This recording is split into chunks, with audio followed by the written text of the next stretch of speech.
सभी को जय सिया राम। और रामचरितमानस में हम लोग बालकांड के दोहा संख्या 14 में आ चुके हैं, जिसमें कई दोहे और सोरठे सम्मिलित हैं। तो इसको हम लोग पढ़ते हुए आगे बढ़ेंगे। दोहा संख्या 14 का पहला भाग है का सरल कबित कीरत बिमल सोई आदर ही सुजान, सहज बयर बिसराई रिपु जो सुनि करहि बखान। इसका अर्थ है कि विद्वान लोग, सुंदर जन उसी उसी कविता का आदर करते हैं जो सरल हो। सरल कवित कीरति विमल, सरल हो किंतु उसमें जो कीर्ति निहित हो। कविता में जो कुछ ना कुछ तो कहा जाएगा ना, तो जो उसमें कीर्ति निहित हो वो निर्मल हो, वो विमल हो। ये नहीं कि बात तो बहुत अच्छी कही गई पर इतनी कठिन कह दी गई कि केवल विद्वान ही समझ पाए, साधारण जन न समझ पाए। तो ऐसी ही कविता सराही जाती है। आप लोग देखते होंगे कि जो सरल कविताएं होती हैं, सरल गीत होते हैं, उनकी पॉपुलैरिटी बहुत होती है। और जो शास्त्र से बंधे होते हैं, अति शास्त्रीय होते हैं, उनको पसंद करने वाले चुनिंदा लोग होते हैं, जिन्हें शास्त्र का ज्ञान होता है या रुचि होती है। दो तरह के लोग उसे पसंद करते हैं। लेकिन जो सरल होता है, जिसको कहते हैं कैची, वो जल्दी से लोगों के मन तक पहुंच जाती है। तो कह रहे हैं कि उसको ही वो आदर करते हैं। सहज बयर बिसराई रूप जो सुनि करहि बखान। और उसकी एक और पहचान क्या है कि जिसका बखान होने लगे तो जो सहज वैर भाव है, द्वेष की भावना है, वो आदमी भूल जाए। ये भूल जाए कि उस व्यक्ति से उसका क्या संबंध है, बल्कि उसकी रचना में वो डूब जाए, खो जाए, मगन हो जाए। वो भूल जाए कि ये तुलसीदास ने लिखी है। वो उसमें जो लिखा हुआ है उसका आनंद लेने लग जाए। सो न होई बिनु बिमल मति मोहि मति बल अति थोर, करहु कृपा हरि जस कहूं पुनि पुनि करहु निहोर। लेकिन ऐसा रच पाने के लिए कि सरल हो, जिसमें कीर्ति विमल हो, ये संभव कैसे है? ये तभी संभव है जब उस रचना को रचने वाले की बुद्धि निर्मल हो, विमल हो। क्योंकि जैसी बुद्धि वैसा विचार वैसी रचना। तो ऐसा होता तो है और उसकी सराहना भी करते हैं लोग। लेकिन वो बिना निर्मल बुद्धि के ऐसी रचना संभव नहीं है कि मन में तो खूब खरा खोटा भरा है और रचना जो है इतनी बढ़िया आदर्शों से बंधी हुई कर दी। तो कहते ना कि भाई पढ़ते तो बहुत अच्छा है, लिखते बहुत अच्छा है, बोलते बहुत अच्छा है, पर मन तक नहीं जाती उनकी बात, कहीं कनेक्शन फील नहीं होता है। बहुत सारी ऐसी चीज होती। और कभी कोई साधारण सी बात आपके मन को छू के निकल जाती है। क्यों? क्योंकि वो मन से निकली हुई बात होती है। वो चाहे कविता हो, कहानी हो, गीत हो, संगीत हो, बात हो, सिनेमा हो, फिल्म हो, कुछ भी हो। तो और कह रहे हैं मेरे पास ऐसी बुद्धि का बल तो बहुत थोड़ा है। यानी जो निर्मल बुद्धि चाहिए ऐसी रचना करने के लिए, जो सहज सरल हो और कीर्ति उसकी निर्मल हो, वैसी बुद्धि का बल मेरे पास तो बहुत कम है। तो इसलिए करहु कृपा हरि जस कहूं पुनि पुनि करहु निहोर। इसलिए मैं इन लोगों से, ऊपर जो इतनी लंबी लिस्ट है, मैं इन लोगों से बार बार निहोरा करता हूं कि ये सब के सब लोग मेरे ऊपर कृपा कर दे, जिससे मैं भगवान के इस यश को कह सकूं। मैं बारंबार, एक एक बार तो सबका नाम लेके कह चुके, अब हम फिर से वो लिस्ट बताने लगेंगे तो लंबी हो जाएगी। पर किस किस से उन्होंने विनय करी है, वंदना करी है, प्रणाम करा है, उन सबको याद करिए। और फिर कह रहे हैं कि इसलिए मैं बारंबार, कि मेरे पास तो सामर्थ्य नहीं है, ना बुद्धि है, ना निर्मल बुद्धि है। पहले तो बताया था कि बुद्धि नहीं, फिर निर्मल बुद्धि भी नहीं है। तो इसलिए भाई किसकी कृपा, किसका आशीर्वाद मुझ पर फलीभूत हो जाए और मैं अपना ये जो सोच लिया है, मैंने चाह लिया है, ये शायद मैं कर सकूं। कवि कोविद रघुबर चरित मानस मंजू मराल बाल विनय सुनि सुरुचि लखि मोह पर हो कृपाल। जितने भी कवि और विद्वान लोग हैं, और वो राम के चरित रूपी मान सरोवर में सदा विचरण करने वाले निर्मल हंस के समान है, जिनके मन में भगवान के चरित्र का मानसरोवर लहराता रहता है और उस मानसरोवर में वो स्वयं के हृदय को हंस के समान बस वहीं पर लगाए रखना चाहते हैं, उनको कहीं और आनंद नहीं आता है। ये क्या हो गया है भाई मेरे? कुछ आप लोगों को भी मेरे ख्याल से डिस्टरबेंस आया होगा। तो कहते हैं कि कवि कोविद रघुबर चरित मानस मंजू मराल, जो भगवान के चरित रूपी मानसरोवर के ऐसे सुंदर हंस हैं, वो कविगण और विद्वगण मेरी बाल विनय को सुन करके, बाल विनय सुन सुरुचि लखी, और मेरी ये जो सुंदर सी इच्छा देख करके, इच्छा मेरी सुंदर है, सुरुचि लखी, मेरे पास सामर्थ्य नहीं है। पहले ही कह दिया कि जिसको छाछ नहीं जुड़ती है वो सुधा को पान करने की इच्छा कर बैठा है। तो कह रहे मेरी सुंदर रुचि को देख करके और इसे इसे किसी बच्चे की विनय मान करके वो मुझ पर कृपा करें। तो सब लोग कृपा करें। बंद फिर सोठा आता है कि बंदौ मुनि पद कंजु रामायण जहि निर्मय, सखर सुकोमल मंजु दोष रहित दूषण सहित। ये सोठा अपने आप में बहुत गंभीर है और बहुत सरल है। सरल इसलिए है कि कितने सरल मन से तुलसीदास जी रामायण की रचना करने वाले वाल्मीकि मुनि की वंदना करते हैं कि मैं उन मुनि के चरण कमलों की वंदना करता हूं जिन्होंने रामायण को रचा। रामायण जहि निर्मय, और जिसमें सुंदर अक्षरों के साथ साथ सखर सुकोमल मंजु दोष रहित दूषण सहित, जिसमें खर और दूषण के होते हुए भी उसकी सुंदरता, सुकोमलता सब उसमें विद्यमान है। अब यहीं से देखिए तुलसीदास जी अपनी रचना में आने वाले साहित्यिक पक्ष से वो क्या कहना चाह रहे हैं और आध्यात्मिक पक्ष से वो क्या कहना चाह रहे हैं, ये फार्मूले वो देते चल रहे हैं। अब गलती क्या होती है कि ये वाला पार्ट और उत्तरकांड का पार्ट हम लोग सबसे ज्यादा रपट के पढ़ते हैं। अरे ये पढ़ लो, यहाँ तो कुछ खास है नहीं। तो जब पहला अध्याय ही नहीं पढ़ा, कक्षा 1 में जब ABCD पढ़ाई जा रही थी, काखा गाघा पढ़ाया जा रहा था, तो हमारा ध्यान तो कहीं और था। तो अब आगे जाके जब मुश्किल मुश्किल थोड़े छोटे मोटे वाक्य तो समझ आने लगे, जब बड़े बड़े अनुच्छेद आने लगे तो हमारी बुद्धि चकराने लगी, क्योंकि सिद्धांत तो हमने पढ़े नहीं थे, अपनी बुद्धि पे भरोसा कर लिया था कि हम बहुत होशियार हैं, हम सब समझ लेंगे। तो बच्चे को सिखाना सबसे कठिन है। बच्चे के हाथ में खड़िया, चौक, पेंसिल जो पकड़वाइए, उससे एक सीधी रेखा खिंचवाना बहुत सबसे मुश्किल काम। कि बेटा, बच्चा सीधी सीधी लाइन बनाओ स्लेट पर। जिस दिन वो सीधी रेखा बनाना सीख जाता है, फिर वो खटाखट खटाखट सब लिख लेता है। गोला बनवाइए, लाइन खिंचवाइए, इधर करवाइए, वो सब लिख लेता है। तो वही यहाँ पर भी है कि रामचरितमानस की ये जो पहली कक्षा है, इसको समझना सबसे कठिन है। ये समझ आ गई तो फिर तो आप अक्षर मिला मिला के पढ़ते चले जाएंगे, बिना मात्रा वाले, फिर मात्रा वाले, फिर वाक्य, और फिर पैराग्राफ, फिर खुद निबंध लिखने लग जाएंगे कुछ दिन में। ये प्रसंग पे लाओ, हम लिखते हैं। तो कहते हैं जिसमें खर यानी कठोरता भी है। प्रसंग तो बड़े कठोर कठोर, अरे राक्षस भी आएंगे, बुरे बुरे विचार लोगों के, वो सब भी यहाँ पे वर्णन किया गया है। रामायण की बात कर रहे हैं अभी तुलसीदास जी, जो वाल्मीकि जी ने लिखी है। और उसके बाद भी मतलब कठोरता होने के बाद भी ये कोमल है और सुंदर है, और दोष सहित होने पर भी दूषण दूषण सहित है और दोष रहित है। खर और दूषण जो दो राक्षस हैं, वो हमारे जीवन में क्या है, यही उन्होंने बता दिया कि हमारे जीवन की कठोरता और दोष जो जीवन में आएंगे, वो आएंगे जरूर।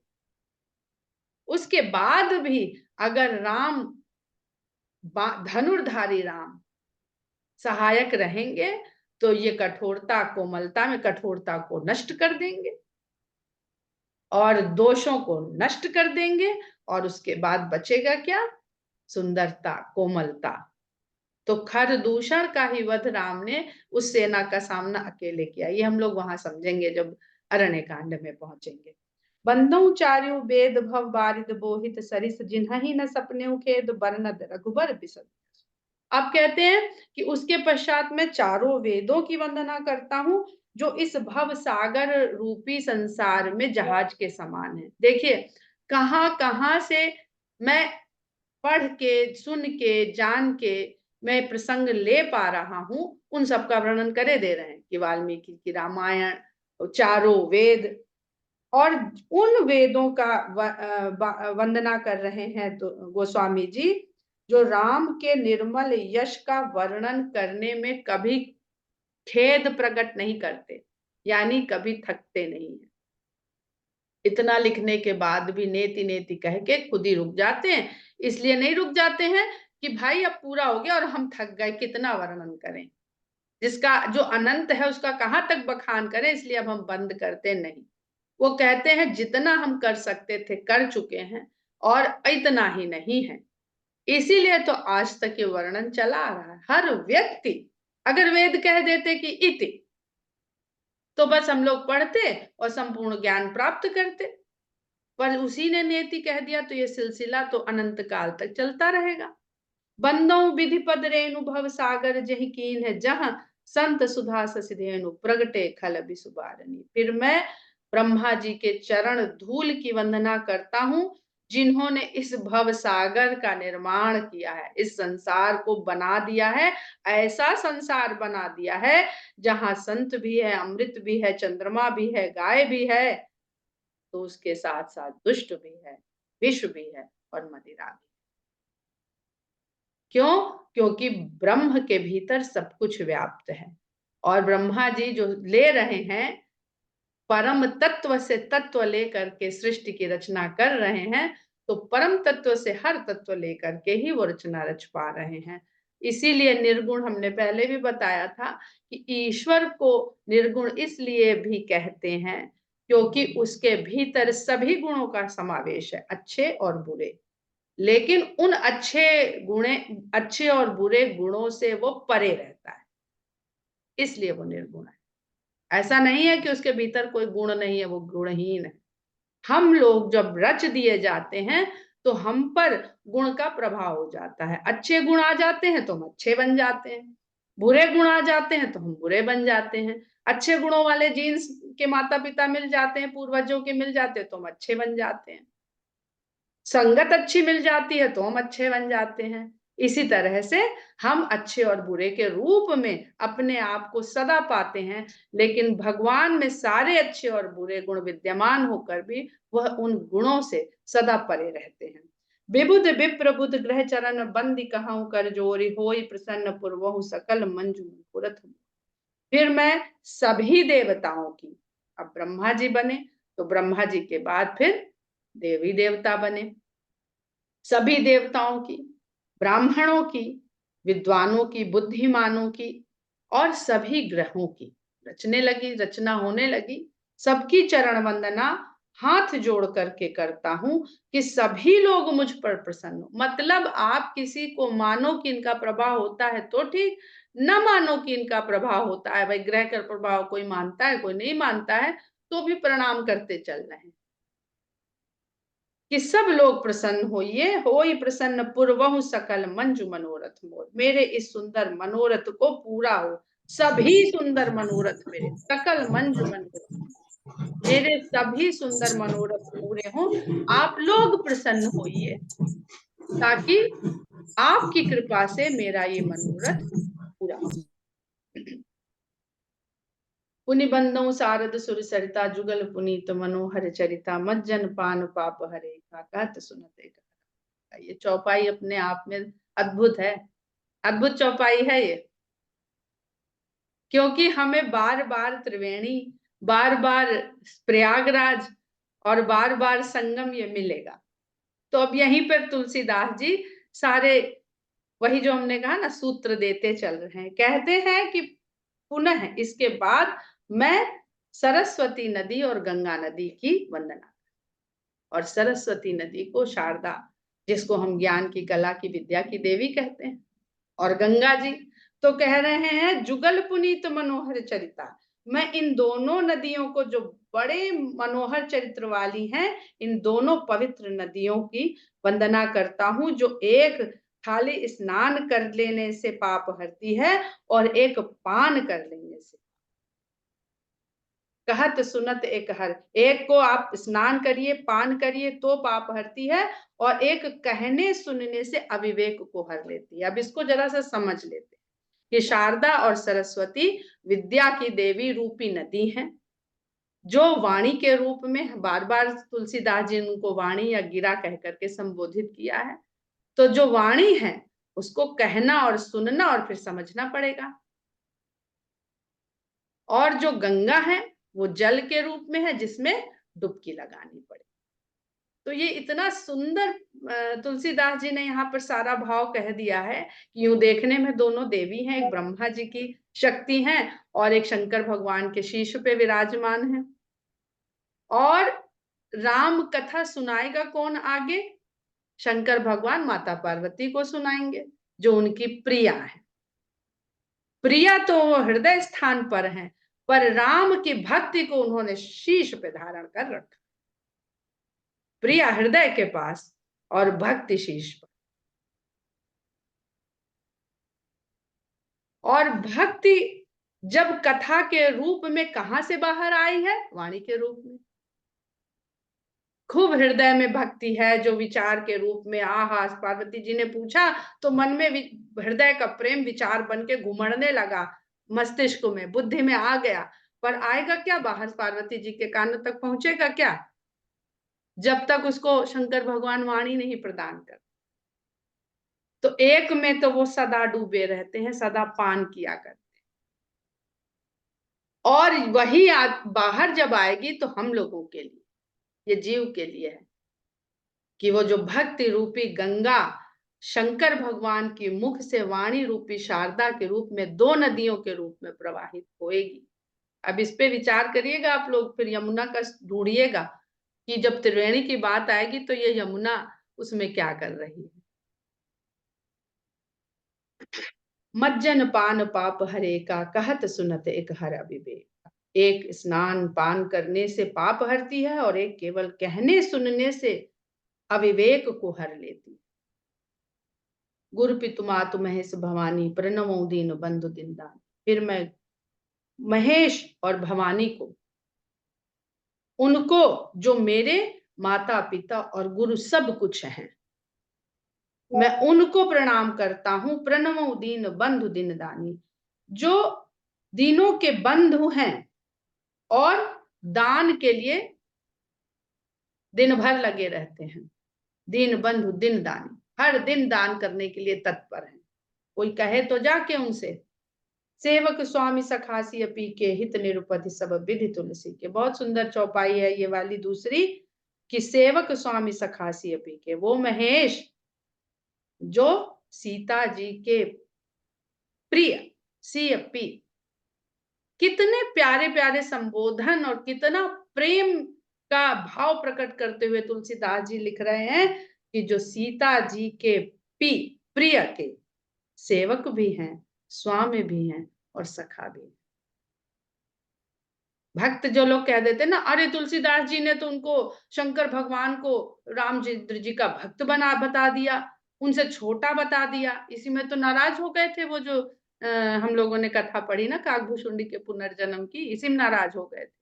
तो ये शायद चौपाई पढ़ना भूल गए थे, ये भाव देखने से रह गया था कि सेवक स्वामी सखासी अपी के, जो सियावर राम के सेवक भी हैं, स्वामी भी हैं, सखा भी हैं, हित निरुपधि सब विधि तुलसी के, तथा मुझ जैसे तुलसीदास का बिना किसी कारण के हित करने, सब प्रकार से कृपा करने वाले हैं। मेरे पास कोई ऐसी विधि नहीं है, कोई ऐसा उपाय नहीं है कि जो क्यों मेरे ऊपर कृपा कर रहे हैं। कल बिलो की जगहित हर गिरिजा, साबर मंत्र जाल जिन सिरिजा, अनमिल आखर अरथ न जापू, प्रकट प्रभाव महेश। कहते हैं कि कलयुग के सारे कठिनाइयों को देखते हुए जिन्होंने संसार का हित करने के लिए साबर मंत्र के जाल का सृजन किया, 3 प्रकार के मंत्र बताए गए हैं, वैदिक मंत्र, तांत्रिक मंत्र और शाबर मंत्र। शाबर मंत्र अटपटे मंत्र, जिनका कोई मतलब नहीं होता है, पर शंकर भगवान ने उन बेमेल बिना अर्थ के ऊट पटांग के शब्दों को भी शंकर भगवान ने ऐसी कृपा कर दी कि उनको प्रभावशाली बना दिया कि कलयुग में कौन वेद पढ़ेगा, कौन संस्कृत की इतनी व्याकरण पढ़ेगा जाकर के, फिर कौन उसकी साधना करेगा। तो शंकर भगवान की कृपा से उनमें प्रभाव हो गया। वो प्रभाव क्या है? वो आपके भाव का प्रभाव। कुछ भी शब्द आप अगर भाव के साथ रट रहे हैं, जप रहे हैं, तो वो शंकर भगवान के प्रभाव के कारण वो आपको फलदायी हो जाएगा, शुभ फलदायी हो जाएगा। तो कभी जो हम लोग फंस जाते हैं, अरे ये गलत पढ़ दिया, वो बताते हैं विद्वान लोग, गायत्री मंत्र का पाठ ऐसे कर दिया, ये गलत हो गया, यहाँ ये उच्चारण गलत कर दिया, ये ऐसे हो गया। तो हाँ, उन मंत्रों का जाप आपको विधि विधान से ही करना है, क्योंकि वो वैदिक मंत्र हैं, वो तांत्रिक मंत्र हैं। इसी के लिए जो जिनकी वो सामर्थ्य नहीं है, तो शाबर मंत्र बना दिया। और शाबर मंत्र के कलयुग में उसके दुरुपयोग के कारण उनकी शक्ति को क्षीण भी कर रखा गया है। बहुत सारे हैं जो हम लोग, ज्यादा हमें ज्ञान नहीं है, पर अलग अलग तरह के बीज मंत्र लोग कहते हैं ना जी, सिद्ध कर लीजिए और फलाने को जो चाहे वो कर लीजिए, जिसको चाहे मान लीजिए, जिसको चाहे वश करे। दुकान चलाने लगे लोग, तो दुकान चलाने की वजह से शंकर भगवान ने कहा ये तो गड़बड़ हो रही है।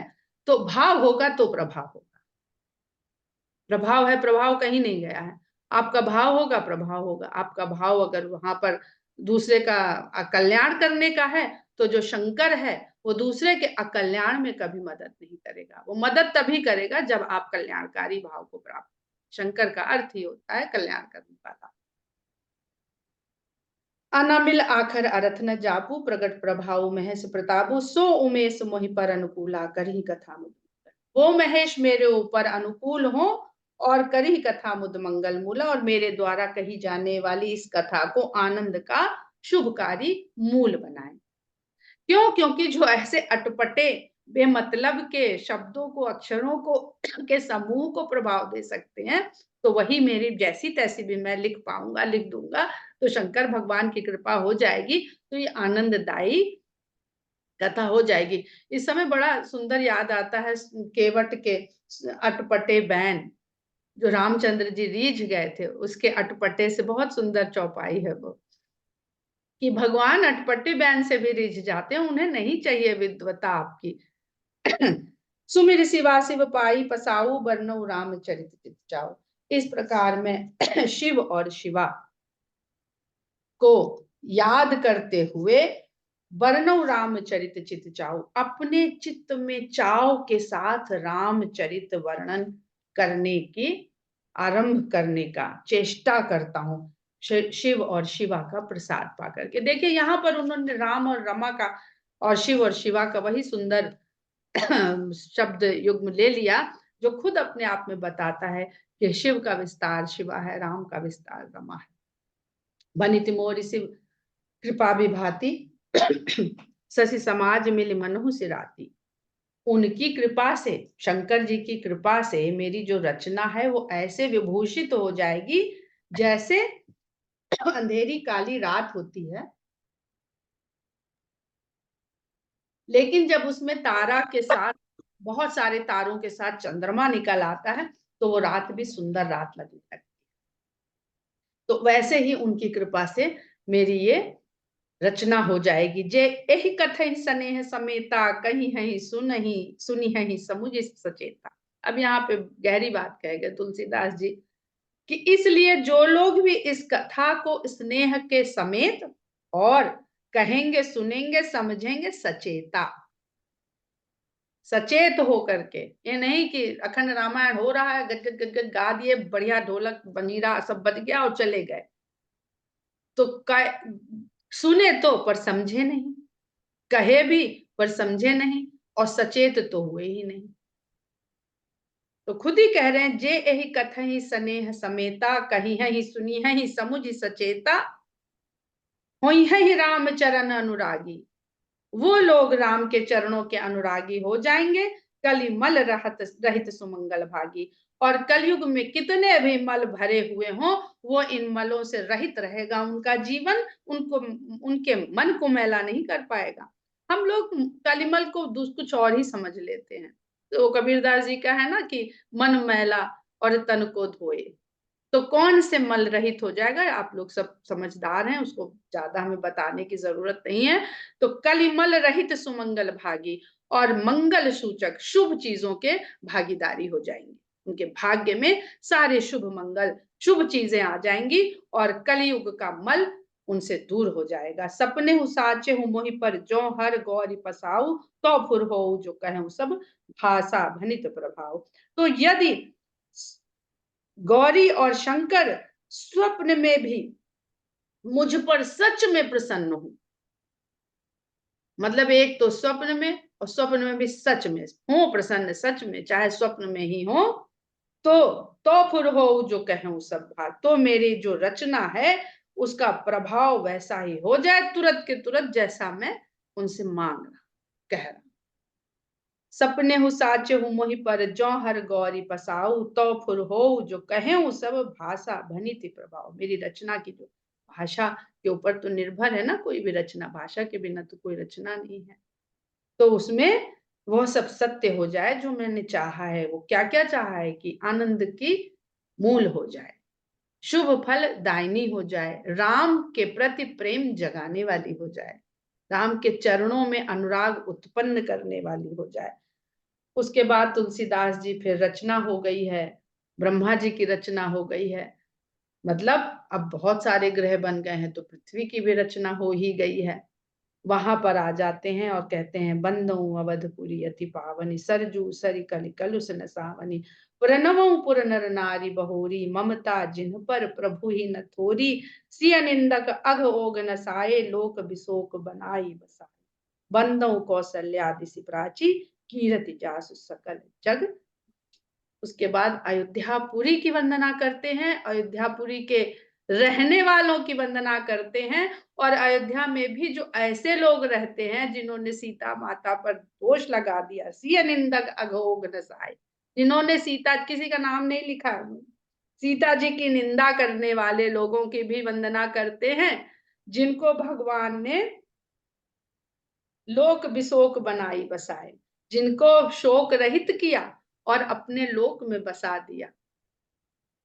ऐसे लोगों की तुलसीदास जी वंदना करते हैं। और फिर अयोध्या है तो कौशल्या माता की पूर्व दिशा के रूप में वंदना करते हैं, क्योंकि राम सूर्य वंश में सूर्य की भांति अवतरित हुए हैं, तो सूर्योदय सदा पूर्व दिशा से होता है। इसलिए कौशल्या बंदो कौशल्या दिशि प्राची, कौशल्या माता स्वयं में वो ज्ञान की पूर्व दिशा है, जहां पर जब राम के प्रति, ईश्वर के प्रति आपके मन में इस तरह के भाव आ जाते हैं, तो राम का अवतरण सूर्य के रूप में आपके भीतर की अयोध्या में, आपके भीतर की पूर्व की दिशा में स्वयं ही हो जाता है, और आप ही अयोध्या हो जाते हैं, आप ही कौशल्या हो जाते हैं, और आप ही राम को धारण करने वाले और राम को जन्म देने वाले, राम को पालने पोसने वाले हो जाते हैं।